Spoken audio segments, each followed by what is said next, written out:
Новый позор Королевой гудит вся страна. Продавщицы из 80-х позор Королевой на шоу «Суперстар» увидели миллионы.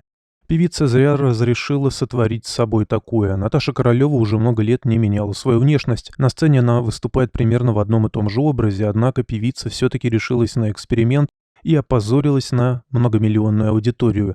Стилист сравнил ее с продавщицами, которые торговали квасом в СССР. Не совсем понятно, покрасила артистка волосы и сделала завивку или использовала парик. Исполнительница превратилась в женщину афро, но навеки нанесла яркие голубые тени. Эксперт моды Любовь Жукова в разговоре с одним известным интернет-порталом раскритиковала внешний вид звезды. По словам профессионала, макияж нужно точно менять, он все портит.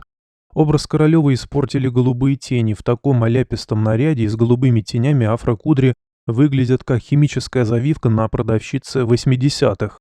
Гармоничнее будет, если использовать серебряные блестки с черной стрелкой, тогда можно было бы и яркую помаду добавить, плюс она убрала бы акцент с щек, и лицо Наташи не переходило бы плавно в волосы, высказалась эксперт. Добавим, что недавно певица Наташа Королева улетела в США к матери. Ее супруг Сергей Глушко, известный под псевдонимом Тарзан, решил остаться в Москве. Известно, что мнение мужа Наташи Королевой по поводу специальной операции является полностью противоположным мнению его тещи, возможно, поэтому он не составил Королевой компанию. Самой же певице приходится соглашаться с двумя разными точками зрения на происходящее.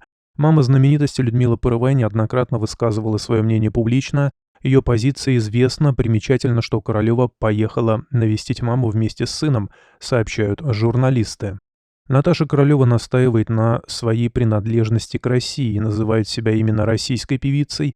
Несмотря на сложные отношения в семье из-за разных политических взглядов, она не падает духом.